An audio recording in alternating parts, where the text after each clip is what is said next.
सभी को नमस्कार।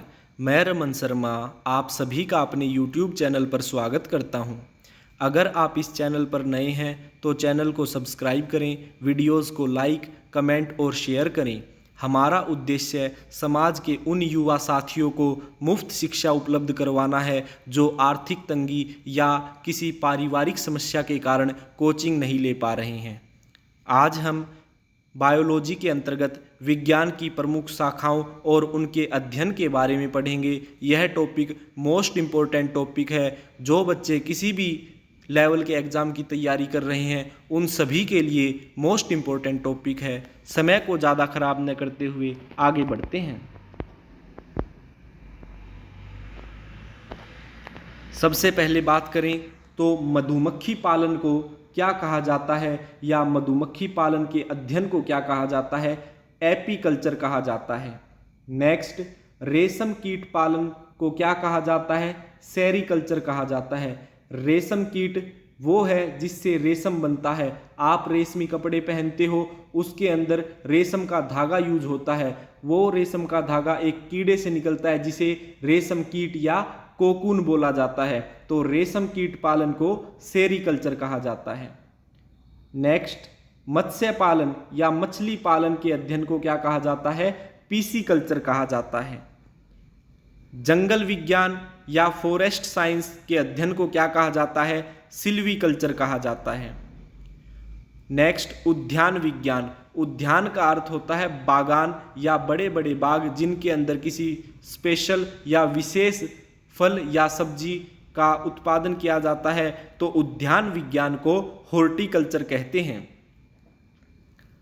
नेक्स्ट, फूलों की खेती या फार्मिंग ऑफ फ्लावर्स क्या कहलाती है? फ्लोरिकल्चर। नेक्स्ट क्वेश्चन की तरफ बढ़ते हैं। जैतून की खेती। जैतून को इंग्लिश में ओलिव बोला जाता है। तो जैतून की खेती को क्या कहा जाता है? ओलिवोकल्चर। जैतून का तेल बनता है जिसे ओलिव ऑयल भी बोलते हैं। तो ओलिव से ओलिवोकल्चर बनेगा। तो जैतून की खेती के अध्ययन को क्या कहा जाएगा? ओलिवोकल्चर कहा जाएगा। नेक्स्ट, सब्जियों की व्यापारिक खेती, commercial farming of vegetables, olericulture कहलाएगा। नेक्स्ट, वृक्ष उत्पादन संबंधी विज्ञान को क्या कहा जाता है? आर्बोरिकल्चर कहा जाता है।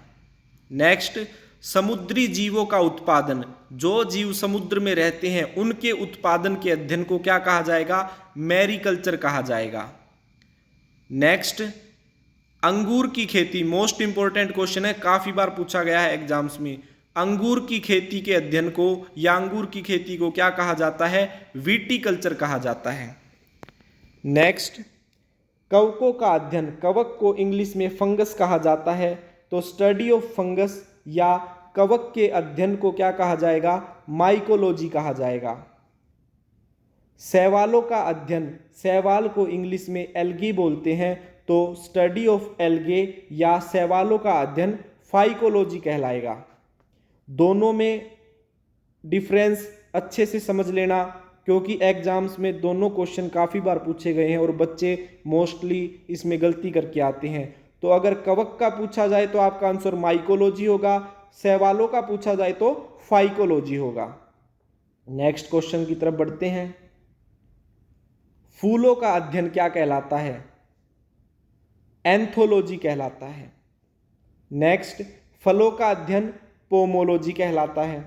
अगर फूलों के बारे में पूछा जाए तो एंथोलॉजी, फलों के बारे में पूछा जाए तो पोमोलॉजी।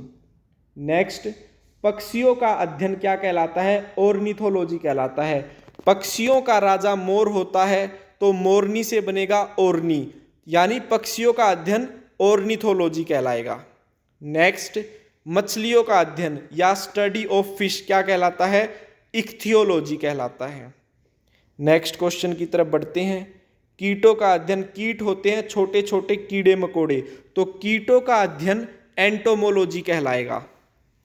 नेक्स्ट क्वेश्चन, सांपों का अध्ययन या स्टडी ऑफ स्नेक्स, सर्पों का अध्ययन ओफियोलॉजी कहलाएगा। नेक्स्ट, छिपकलियों का अध्ययन क्या कहलाता है? सोरोलॉजी कहलाता है। छिपकलियां सभी ने देखी है, सबके घर में होती है, तो छिपकलियों का अध्ययन सोरोलॉजी कहलाता है। नेक्स्ट, हड्डियों का अध्ययन क्या कहलाता है? जो हमारे शरीर में हड्डियां यानी बोन्स होती हैं उनकी स्टडी या उनका अध्ययन ओस्टियोलॉजी कहलाता है। नेक्स्ट, दांत व मसूड़े का अध्ययन क्या कहलाता है? ओडोंटोलॉजी। दोनों मोस्ट इंपॉर्टेंट क्वेश्चन है, काफी बार एग्जाम्स में पूछे गए हैं। हड्डियों का अध्ययन ओस्टियोलॉजी, दांत और मसूड़ों का अध्ययन ओडोंटोलॉजी। नेक्स्ट क्वेश्चन, हृदय संबंधी अध्ययन या हार्ट से संबंधित जो स्टडी होती है उसको क्या कहा जाता है? तो कार्डियोलॉजी कहा जाता है। जब भी किसी व्यक्ति को दिल से संबंधित या हार्ट से संबंधित कोई परेशानी या बीमारी होती है तो वो अपने इलाज के लिए कार्डियोलॉजिस्ट के पास जाता है, तो हृदय संबंधी अध्ययन को कार्डियोलॉजी कहा जाता है। नेक्स्ट, तंत्रिकाओं का अध्ययन। तंत्रिकाएं होती हैं नर्व्स, जो हमारे शरीर के अंदर नर्व्स फैली हुई हैं, उन नर्व्स को तंत्रिकाएं कहा जाता है। तो तंत्रिकाओं का अध्ययन न्यूरोलॉजी कहलाता है। किसी भी व्यक्ति को तंत्रिकाओं संबंधी समस्या या नर्व से संबंधित कोई प्रॉब्लम होती है तो वो न्यूरोलॉजिस्ट के पास जाता है, अर्थात तंत्रिकाओं का अध्ययन क्या कहलाएगा? न्यूरोलॉजी कहलाएगा। मोस्ट इंपॉर्टेंट क्वेश्चन है, काफी बार पूछे गए हैं। नेक्स्ट क्वेश्चन की तरफ बढ़ते हैं। वृक्षों एवं झाड़ियों का अध्ययन क्या कहलाता है? डेंड्रोलॉजी कहलाता है। शिलालेख संबंधी ज्ञान का अध्ययन एपिग्राफी। शिलालेख हम पढ़ चुके हैं, इतिहास के अंदर जो राजा महाराजा होते थे वे अपने किए हुए कार्यों को किसी पत्थर पर लिखवा दिया करते थे, उसे शिलालेख कहते थे। तो उन शिलालेखों के ज्ञान से संबंधित जो अध्ययन होता है उसको एपिग्राफी कहते हैं। नेक्स्ट, सिक्कों का अध्ययन क्या कहलाता है? न्यूमिस्मेटिक या न्यूमेस्मेटिक्स कहलाता है। वायुयान संबंधी विज्ञान की शाखा एरोनॉटिक्स होती है। नेक्स्ट, ब्रह्मांड का अध्ययन यानी स्टडी ऑफ यूनिवर्स क्या कहलाती है? कॉस्मोलॉजी। खगोलीय पिंडों का अध्ययन क्या कहलाता है? एस्ट्रोनॉमी। खगोलीय पिंड होते हैं, रात में जब हम आसमान की तरफ देखते हैं तो हमें बहुत से तारे चमकते हुए दिखाई देते हैं, उन्हें ही खगोलीय पिंड कहा जाता है। तो खगोलीय पिंडों का अध्ययन कहलाएगा एस्ट्रोनॉमी। नेक्स्ट, मानव पर ग्रह नक्षत्र के प्रभाव का अध्ययन क्या कहलाता है? एस्ट्रोलॉजी कहलाता है।